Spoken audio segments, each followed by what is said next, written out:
म्हण कुठेतरी। आणि कीर्तनकार तुम्हाला कळाला माय बापाला बोलत नाही आणि तुम्ही जर बोलून पाकिट देत असाल बाबा तुम्हाला पण पाप लागणार। मला काय चोंबाळ्या गप्पा येत नाही, मला काय तुमच्या भागात ग्रामपंचायत लढवायची नाही, जिल्हा परिषद लढवायची नाही, पंचायत समिती लढवायची नाही, मी कशाला चोंबाळ्या गप्पा करू तुम्हाला, है की नाही साहेब? मला काय 2 घंटे बोलायचं निघलं आपलं बैता पाणी फिरता साधू, काय ताण घ्यायचं त्याला? पाण्यानं वाहत राहा, पाणी नाही वाहिलं की शेवाळ होते आणि साधू एका जागेवर झाला की बाया त्याला तूर कापायला लायतात। त्याच्यामुळे आपलं पुढे सरकायचं, कशाला ताण घ्यायचं त्याला?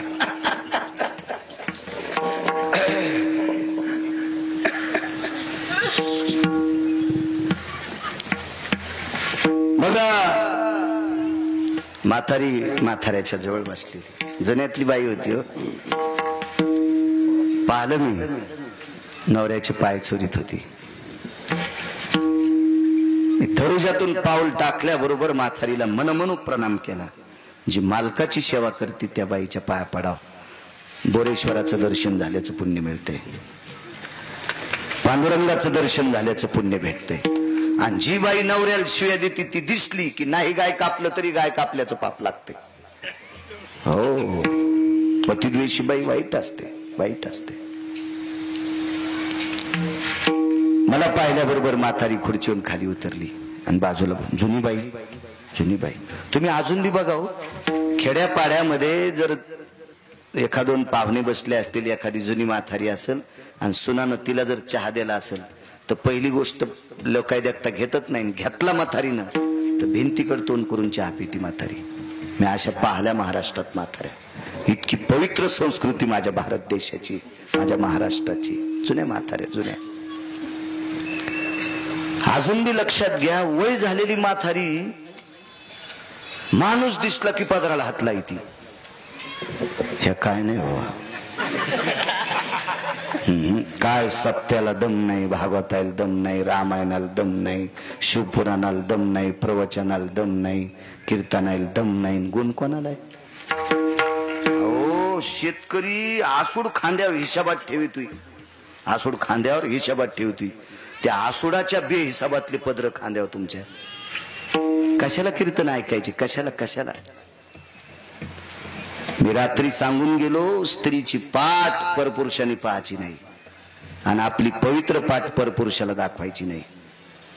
पैसे झाकलेले असावा 1, आणि या देशाची पवित्र स्त्री सर्वांग कपडे घातलेली असावा 2। संस्कृती आहे देशाची, संस्कृती आहे देशाची। सोंग नाही करायचे, नाटक नाही करायचे।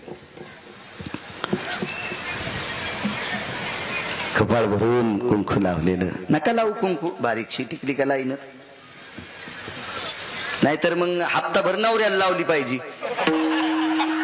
त्याला म्हणायचं मी तू ह्यामुळे लाईते ना, मग 7-8 दिवस तू ह्यामुळं काय झालं लावायचं, आपण अर्ध करी जाऊ, असं लावायची, काय नसतं त्याला। एके दिवशी असंच बांगड्याचं सांगितलं, ते म्हणला महाराज मै घालीतच नाही, म्हणलं मग मला घाल, तुम्हाला कशा घालू, म्हणलं मग तू घाल। हो ना, तुम्हाला एक सांगू का, हृदय सोडून संस्थांचा सत्ता ही बोरेश्वराची कृपा आहे महाराजावर। पण साहेब आपण खेड्यापाड्यामध्ये 10-10, 15-15 लाख रुपये खर्चायलोत ना सप्त्याचे, याच्यात गुण आला पाहिजे, गुण। जो मुलगा आई वडिलाला नीट बोलत नाही त्याने कीर्तन ऐकून आई वडिलाला सांभाळलं पाहिजे, सप्त्याला पीक आलं समजायचं महाराज, पीक आलं समजायचं।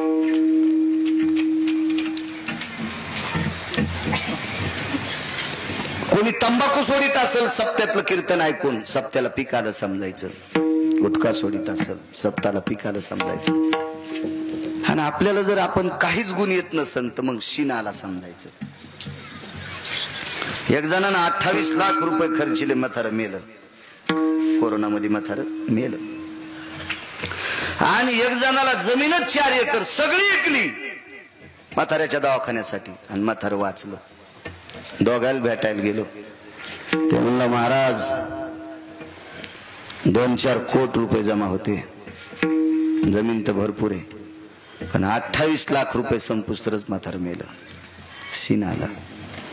त्याच्या बाजूला दुसरा राहत होता, जमीन किती, म्हणला 4 एकर, सगळी गेली, काय खाशील, म्हणला टपर जमा करून खाईन, पण बाप वाचला ना।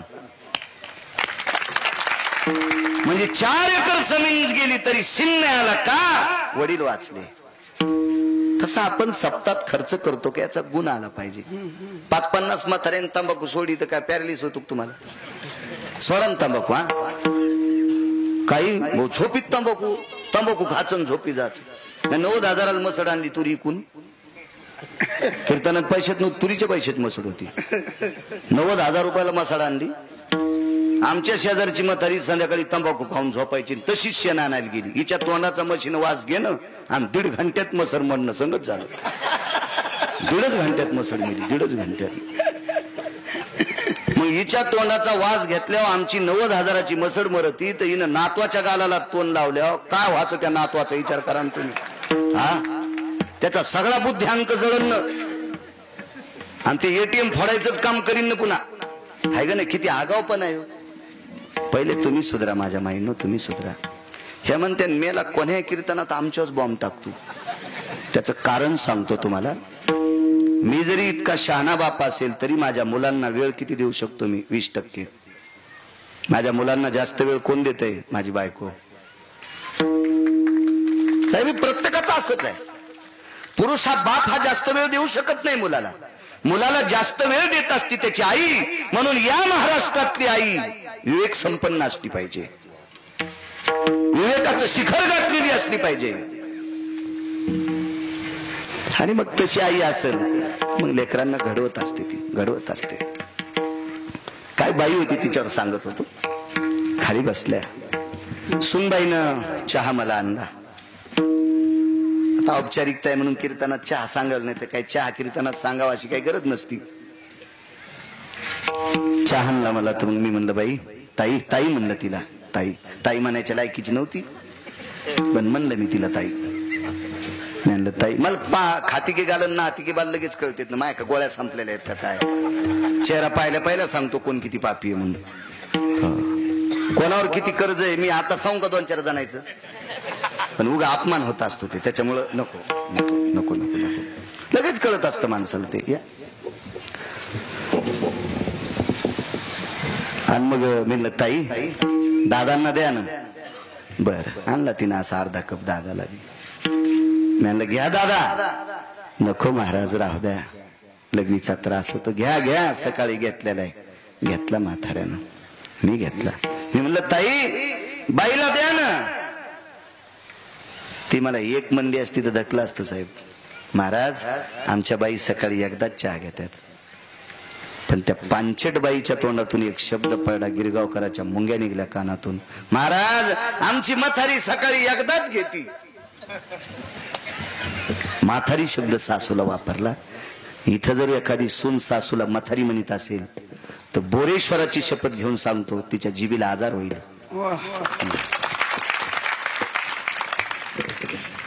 सासूला म्हातारी म्हणतात. तुम्ही म्हाताऱ्या व्हायच्या नाही. तशाच आंब्याची सुरकुटी होऊन अशा वाळून जाणार आहेत का? तुम्ही नाही म्हाताऱ्या व्हायच्या. महाराज घरातल्या ज्येष्ठ लोकांचा जी माणसं आदर करत असतात का त्यांचा आदर पंढरपुरातला मालक करीत असतो. पंढरपुरातला मालक करीत. त्याच्याला चोंबळ्या गप्पा सांगायच्या नुसत्या आपल्या पांचट गप्पा. बसली ती तिथंच. तिला माहीतच नव्हतं गिरगावचा बाळा किती रगील येतो. बसली. मी म्हाताऱ्याला विचारलं दादा लग्न झाल्यावर किती जमीन होती? 2.25 एकर. म्हाताऱ्याला विचारलं पलंगावरच्या किती. कालियाचं सांगणार आहे बरं मी. कालियापर्यंत आलतो. सांगतो मी. किती जमीन होती दादा? 2.25 एकर होती. आता किती आहे? 40 शिवाला आणली. 40च्या पुढे गेली. दादा ती पांचट सून ऐकू लागली बरं तिथे बसल्या बसल्या. ती ऐकू लागली. मला तर वाटलं तिला जिथं पिराला कापाव. आपल्या देवाने पिराला कापायला पाहिजे होती. हो पिराला कापायला पाहिजे होती. पैठणच्या तळ्यात टाकले असती पण तिला माशाने पण खाल्लं नसतं. माशा पण म्हणल्या असते इतकी पांचट नको आपल्याला. ऐकू लागली. म्हणलं दादा कशी घेतली हो 40 एकर? थकलेलं म्हातारं गव्हाणे साहेब. साहेब ते म्हातारं मला म्हणलं महाराज माझ्यासारखी वळई 10 खेड्यात कोण्यात माणसाला रस्ता येत नव्हती. कडब्याची वळई दोरीत वळही रचायचो. मी जर वळही मन लावून रचली तर बिना चवाळ झाकलेल्या वळहीत पाणी घुसत नव्हतं, अशी पूर्णी दाबीत होतं म्हातारं. कोळप्याच्या दांडीला फळी बांधायचं ना अशी वळही चोपायचं. एक बुड बाहेर दिसत नव्हते, एक ज्वारीची अशी मुळी दिसत नव्हती, मुळी असली वळही रचायची. एक एक दीड दीड महिना माणसं माझी वाट बघायची वळही दाबायला. आणि शेकड्यावर ज्वारी असती, 80-80 क्विंटल ज्वारी व्हायची. सुपारीचं व्यसन नाही, तंबाखूचं व्यसन नाही, बिडीचं व्यसन नाही. 2.25 एकर जमिनीची 40-41 जमीन केली. ती पानचिटसून ऐकत होती. वाक्य नीट ऐका, मला याच्याकरता सांगायचे. ऐकत होती. माझी खुर्ची जवळ घेतली, म्हातारी वयस्कर होती, नवऱ्याचे पाय दाबीत होती. याच्याकरता मी पाया पडो तिच्या. म्हणलं बाई तुम्ही काय केलं? महाराज 6 वाजता मालकाचा डबा करीत होते. मालकाला 6ला नेहरी पहाट. व्यसन नव्हतं. 6-6:30 म्हातारं जेवत होत. पोराला तालुक्याच्या ठिकाणी शिकायला ठेवत. पैसे देत होते रोजदारी काम करून. कवा रोजदारी करीत होता महाराज? 6-6:30 मालकाला जीव घालायचे. 6-6:30 मालकाला, म्हातारं म्हणली नाही भरती, 6-6:30 मालकाला जीव घालायचे. आणि 7 वाजता कमराला खुरप खोसून 2.25 एकरात खुरपायला जात होते. 7 तर ते 9:30 9:15 पर्यंत घरचं रान खुरपायचं. आणि 10 वाजता शेजाऱ्याच्या रानात रोजान खुरपायचं. 28 वर्ष खुरपीला. 28 वर्ष. 28 वर्ष. एक प्रसंग सांगितला. महाराज गव्हाचं रान नव्हतं. गहू काढ्याच्या नंतर मी सर्वा पाहायला जात होते. सर्वा. आता काळ बदललाय. आता या मशीन गहू काढ्या 2-2, 3-3 पोते रानात पांगत, पण ती गवसत नाहीत. पूर्वीच्या काळात एक वंबी जाऊ देत नव्हते. सर्व पाहायच्या बाया. आणि सर्व पाहिल्याच्या नंतर त्या टोपल्यात वंब्या कुटायच्या. आणि त्याच्यातले जितके गहू होतील तितके अर्धे मालकाला द्यायचे, मग अर्धे न्यायचे. काय गरिबीचं तोंड असलं. सर्वेचे गहू जसे जसे दळायचे, बाजाराच्या दिवशी मालकाकडे पीठ द्यायचे. आणि पोराला चपात्या खाला. महाराज 22 वर्ष चपाती खाल्ली नाही हो. 22 वर्ष नाही खाल्ली. दोघांचं चरित्र ऐकून हृदय भरून आलं. आणि त्या पांचट सुनाला सांगितलं, बाई ज्या सासू सासऱ्यानं इतकं संसारासाठी करावा त्या सासूला म्हातारी बनशील. खान धरली बाईनं. महाराज मरेपर्यंत त्या बाईला म्हातारी म्हणणार नाही. बस जिंकलं म्हणलं गिरगावच्या बाळू. हजारो पंढरपूरच्या वाऱ्या केल्याचं पुण्य मला प्राप्त झालं. एक बाई सुधारल्याच्या नंतर एक एक एक एक. आदर करा घरच्या लोकांचा. काय करायचं आगावपणा. मला एक सिद्धांत कळतोय, जी माणसं घरच्यांची होऊ शकत नाहीत ती माणसं तुम्हाला मदत करतील कशा होऊ शक्य? जो माईला मानित नाही ते तुम्हाला मदत करीत असतो का? जो बापाला नीट मानित नाही ते तुम्हाला मोजित असतो का? जो माय बापाचा होऊ शकत नाही ते तुमचा कधी होणार आहे? चला, देवाच्या कानावर वार्ता गेली, कालिया यमुनेत विष टाकायला. इथपर्यंत आलतो ना, यमुनेत विष टाकायला. चेंडू फळीचा डाव मांडीला, यमुना वाळवंटी. खेळ होते. लगोरी, विटी दांडू, हा मामा. सुरपाट्या नावाचा खेळ होता. गावाच्या बाहेर अशी रानं उलगली की गावखरी एखादा मळा असायचा. उन्हाळ पाळी घातलेलं रान असं मोकळं असायचं. त्याचे दसकटे गिसकटे येचून काढायचे आणि पोरायनं ते सुरपाट्या खेळायला रान करायचं गावाच्या कडे. सुरपाट्या जुन्या पोरायला, आता पोरायला नाही, जुन्या माणसाला आखता येतात. मध्ये एक पाटी असती कबड्डीच्या पाठीवानी. त्याच्या पलीकडे असती, त्याच्या पलीकडे असती एक तिसरी असती, चौथी पाटी सगळ्यात लांब असती. त्या पाटीला वेगळी पाटी नाव म्हणतात, फक्त ती कीर्तनात घेता येत नाही कारण कॅमेरे चालू आहेत. उद्या सकाळी बाळू महाराज गिरगावकराच्या घरावर दगडच. त्या पाटीचं नाव घेता येत नाही. त्या पाटीच्या दोन्ही कोपऱ्यावर मातीचे ढिगलं असते. एवढी एवढी माती अशी टेकायची.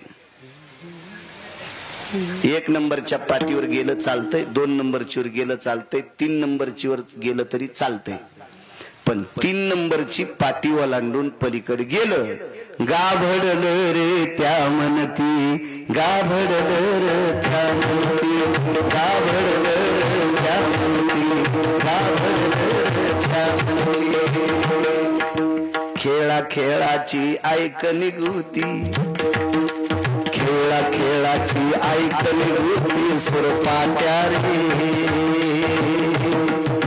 मत्तुंबाचा डवल देला, नफोडिताची पळाला, नफोडिताची पळाला, सुर सोडून गती पावला, मध्येची डाव फोडला, गाभरलं रे त्या म्हणती, गाभरलं रे त्या म्हणती. काय खेळ असतील साहेब, असे खेळ खेळणाऱ्याला हाडाचे आजार होत नव्हते. इथं बसलेल्या मावल्यांनो, कधी कधी पिठल्यापुरतं घरी दळी जा. रोज नवऱ्याला दळायला लावायला कधी कधी तुम्ही दळी जा. पिठाची डबी नवऱ्याच्या डोक्यावर येते. पिठल्यापुरतं जर जात्यावर दळलं तर बसताना आग गगन, उठताना आग गग म्हणायचंच काम नाही.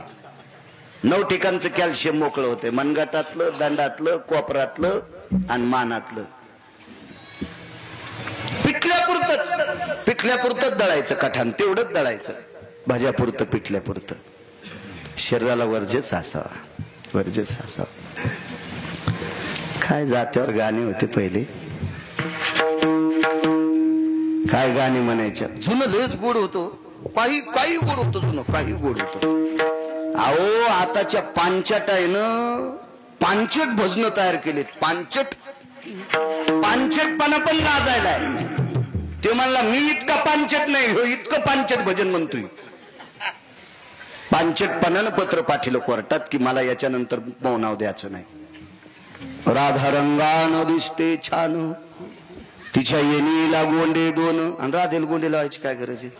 तो तुझ्या बायकोचे दागिने बँकेत ठेवले, राधाला गोंडे लावतोय. तिचीच एकदानी सोडून आणणं सोबळ्या, कशाला राधेल गोंडे. भेल वाया गेले ग बाय बाय, तिकडच घसरून मेले, वाहून नाही जाचीच का पुरात. असं काही म्हणी तू गाथ्यातलं म्हणणं नका माझ्या माईंनो. तुमच्या छपला सगळं पाया पडतो, असं काही म्हणी जाऊ नका. माझ्या ज्ञानोबाराय तुकोबारायांचं काव्य, माझ्या ज्ञानोबाराय तुकोबारायची अभंगवाणी येते म्हणा, माझ्या शिवजींचे अभंग आहेत. फार सर्व संतांनी केलेली अभंग आहेत, माझ्या शिवजींची ती अभंग म्हणा. सर्व संतांनी केलेली जगदंबेची अभंग ती म्हणा. काही म्हणता याला जीभ याला आणि शिमग्याच्या त्याला काय त्याला काय अर्थ असतो का? नाही म्हणायचं असं काही. पण काय परमार्थ होता जुना. अहो मी कर्मकांड करीत होतो त्यावेळेला जुन्या बायका नाव घ्यायच्या. काय नाव असायचं, चुनचुन चुन्यात, बसले मेन्यात, लवंगावटीत, गुलाल भांगात, येलदोडे मुठीत, रावसाहेब बसले दाटीत, तर कशी जाऊ पान सुपारी वाटीत. काय नाव होते. तिकडे बस स्टँड का झोपलेला असं तरी पण कशी जाऊ पान सुपारी वाटीत, बकिटात बकीट, इस्टीलचं बकीट, मुकुंदरावचं नाव ऐकायला 5 रुपये तिकीट. वजनदार मावल्या होत्या हो, वजनदार मावल्या होत्या. काय नाव घ्यायची. सोन्याची सायकल, चांदीचे तारा, भाऊसाहेब आले फिरून तर ही पिशिंग घालतेत वारा. पहा याला वारा ही पिशिंग घालतेत म्हणून, आणि हे म्हशी सोळा सांभाळायली. पण बाई हाऊसदार, नाव घेणार म्हणजे घेणारच बायका. हाऊसी होते खरंच मावल्या. एका बाईन नाव घेतलं, औदुंबराच्या झाडाखाली दत्तात्रयाची मूर्त. मी बसले पूजेला तर ते देते तीर्थन, ते बिन पाण्याची पेत होता. याच्या तीर्थानं उंबर जाळायचा ना. हा, आणि तू तर काय उभी चालायचीस त्याचं तीर्थ पेल्यावर, आणि मी बसले पूजेला तर ते देते तीर्थ. म्हणलं येडपटीक काय तू, असं काही नको म्हणजे. आता करीत नाही मी ते कर्म. काय रे सत्यनारायण हे ते करीत होत. असेच बावनी लोक म्हणलं कुठे यायच्या बरोबर मी बावना वाचू नको म्हणले. आपलं इकडं झाला संप्रदाय नको, लय अवघड काम.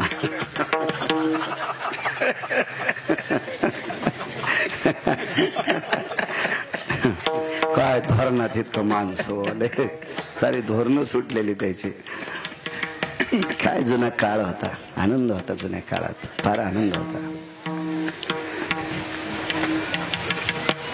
खेळ खेळत असताना चेंडू परीचा डाव मांडला आणि मुद्दाम जगाच्या मालकाने पाण्यात चेंडू टाकला आणि चेंडू आणण्याच्या निमित्तानं आतमध्ये गेले, बुडाले. यमुना डोई बुडा लागे,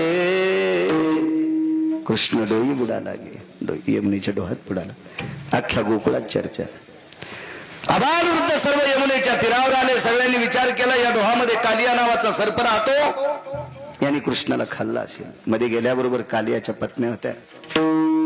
हृदयाशी धरलं, कोणाचा आहेस तू? यशोदेचा पुत्र आहे. कशा करता आलास? माझा चेंडू आलाय. आणि चेंडू नेमका कालिया झोपला तिथे गेलता. बरं मला सांगा, चेंडू बुडत असतो का तरंगत असतो? आणि मग बुडाला कसा? यानं फेकून दिलेला कसा तरंगन? बोरेश्वरानं फेकून दिलेले तरंगणारच नाही, ते बुडणारच. मग त्यानं फेकल्यावर तरंगायचं असेल तर निष्ठेनं त्याच्या पिंडीवर डोकं ठेवावं लागेल. देवानं हातातून सोडला की तो पाताळातच गेला. मग चेंडू होता तरी कालियाच्या जवळ. त्या म्हणल्या, माय तू आता जाय, एखादीशी चेंडू आम्ही वरून यमुनेच्या तीरावर आणून टाकू, घेऊन जाय. आमच्या मालकाला तुझ्यासारखी लेकरं लय आवडतीत खाला. ते म्हणला, लेकरं खाणाऱ्याची तर सोय पाहायची. रगीलच होत ते, त्याच्या इतकं रगील कोणी? रावणाला जर 2:18 त्यानं आपटून हाणलं 1 नंबरच्या गुंडाला, तर आपली गुंडागिरी काय? वायर चोर, टाटर चोर, पायप चोर, भांगार चोर, कोणाचा कापूस चोर, कोणाच्या तुरीच्या पेंढ्यात चोर, 2-4 कडब्याच्याच पेंढ्या चोर, कोणाचं शेटरच उघड पार घालून, ह्या चोर आहे आपल्या. रावणासारख्या गुंडाला आपटून हाणले, आपल्या आता मधात घुसू घुसू आणि न ते भेट कोणाच्या बापात. मुद्दाम जोरात बोलला ते जागात. कोण रे? बरोबर दिसत रे. बायकाला म्हणलं, आणा त्याला इकडे खायला. नका हो नका, हे मला नका म्हणतात का? रगील होत ना ते, रगील होत. काय काय लय ताव आणतात घरी, लय ताव लय ताव. इतका ताव आणणार घरी, बापा बापा बापा. आणि त्या बी ठराविक दिवस ऐकून घेतात. लय झाल्यावर त्या बी चांगल्या निबर टाचा आणतात. गौरव वाट पाहते आहे का अशा बैलाची? आले काय काय बैल, लय येडी बैल, निवळ बैल. एक जण बाजाराला गेलो, 2 डझन केळी घेतल्या. केळी घेतल्यान ते दुकानदाराला म्हणला, आता वज होईन गडी म्हणे पिशीत 2 डझन केळी आता, तर याच्यातलं वजन अर्ध कमी करतो, सालटे सोलून तुला घेईन, मधला गाभा मला दे. मग ते केळीचे सालटे सोडे ते तिथं ठेवून घेतले, गाभे टाकून घेतले. साखर 2-4 किलो पिशीत होती. आलं घरी, सोमवारचा दिवस होता श्रावणातला, आणि टेबलावर पिशी टेकली. बायकोला म्हणला, बबेज माय काय हो? असं चांगलं बोलल्यावर तिच्या लक्षात आले, आज धोरणात आले वाटते. पण धोरणात नव्हतं, म्हणजे चढी नव्हती, नेमकीच घेऊन आलं. तर बबेज माय काय हो? तुला सोमवार आहे ना, मग 2-3 केळी खाय. टेबल कर गेली. ती म्हणली, माय केळी तर नाहीत पण कातडे पण नाहीत. तू का शेळीस का कातडे खाला? मी केळ सोलून आणले होते. ती म्हणली, बायला मला नाही, त्याला मला कशी म्हणीन? या मानतीचा काय संबंध मला बायला म्हणायचं? तुम्ही माझ्याकडे पाहिले. ती त्याला म्हणली, बायला अरे घरी आल्यावर सालटे खात नसतेत रे, पण केळी सुखरूप येण्यासाठी घरा लोक सालटे आणीत असतेत रे बायला. तुला कसं कळणार रे बायला? काय काय काय बैला अशी टकटक दिसायलेत मला, टकटक टकटक दिसायले. पण आता कीर्तना ते नाही तर उभंच केलं असतं तुम्हाला. विठाला विठाला इतक्या खुश झाल्या लक्ष्म्या, त्या म्हणल्या आमच्यावरचा नांगर आता यानं यायच्या पिरीला आहे. खुश झाल्या खुश झाल्या खुश झाल्या. संसारातल्या सगळ्याच लोकांनी चांगलं वागणं गरजेचं आहे सज्जनांना. कालिया रागावला आणि धरत जात होता. धरू जाता सापडते सापडते वे घामा घुमाव, पाण्यात घाम आलाय कालियाला, पाण्यात. शेवटचा पुरावा एवढा बाबा. आता ऊन लय तापलंय, प्रसाद जेवायचा. माप कमी देत नाही, ताण घेऊ नका. कधीच नाही, कधीच नाही. चुकून करायचं नाही, चुकून नाही. माझ्या संग राहणारे मला म्हणते तुम्ही लय बोलतात. मला टोचणे आणतात गाडीत बसणारे आमचे. तर म्हणलं बरं ठीक आहे, मी 4-2 मिनिटं 10-5 मिनिटं कीर्तन शिल्लक करतो. पण हे मेहमानावर थोडंच चलत आहे. पंढरपुरातल्या मालकाच्या मनात आलं तर घरी गेल्यावर त्यानं घसा दाबला, लगेच मोबाईल होते. आदरणीय हरिभक्ती परायण बाळू महाराज गिरगावकर आनंतात विलीन. लगेच खाली एक टाकते, गेले दिगंबर. हे तर कोणाला टाकावं मिळ नाही, पेलेलं मेलं तरी बी गेले दिगंबर.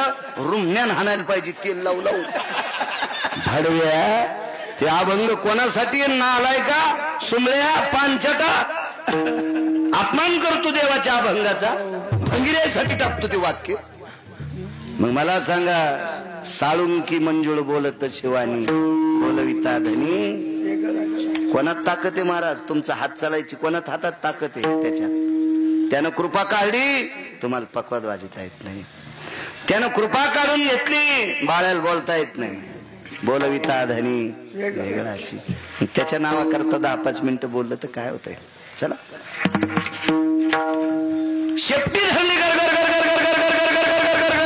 फिरवलं, शिवडी हल्ली डोक्यात, नाचू लागले. तांडव गती मुंडन परनाचत गिरिधारी. तांडव गती मुंडन परनाचत गिरिधारी.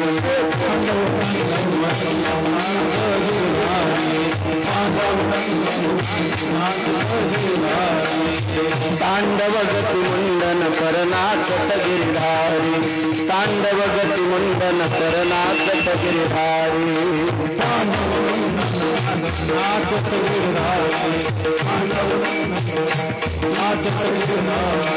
बम बम बम बम बम बम बम बम बोले बलिहारी.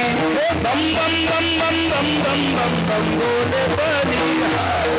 बम बम बम बम बम बम बोले बलिहारी. बम बम बम बम बम बम बम बम बोले बलिहारी. तांडव गती मुंडन परनाचत गिरिधारी. तांडव गती मुंडन परनाचत गिरिधारी. भगवान नाचू लागले. भगवान शिवजी आले. शिवजी पाहू लागले कृष्ण परमात्मा काय नाचायले. कालियाच्या तोंडातून रक्त आलं साहेब, रक्त आलं बाहेर. कालियाच्या पत्नीने विचारलं, मालक तोंडातून रक्त येते, पडाम त्याच्या पाय. कालिया म्हणला याच्या पाय आणि मी पडणार. बायका म्हणल्या कसं कळत नाही तुम्हाला, तो देव आहे. हे देव कस का पाय पडन? नाही पड, रगील कालिया. लय काय काय कालिया रगील बापा, लय रगील. कालियाच्या बायका म्हणल्या, आमच्या मालकाला कळत नाही, देवा आमचं खुंखू शाबित राहा याच्या करता याला वाचवा. बायको म्हणलं काय विनंती करता तरी त्याला. भगवान म्हणले पा कसं रगिले, पा कसं किती मूर्ख आहे.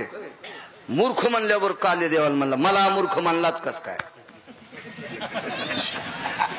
मला मूर्ख का म्हणला? अरे तुरंत देवाला रगील असतात काय काय माणसं.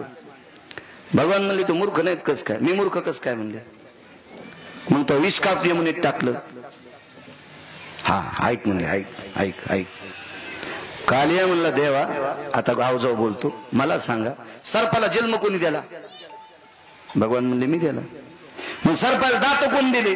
भगवान म्हणले मी दिले. दातामध्ये विष कोण दिलं? म्हणले मी दिलं.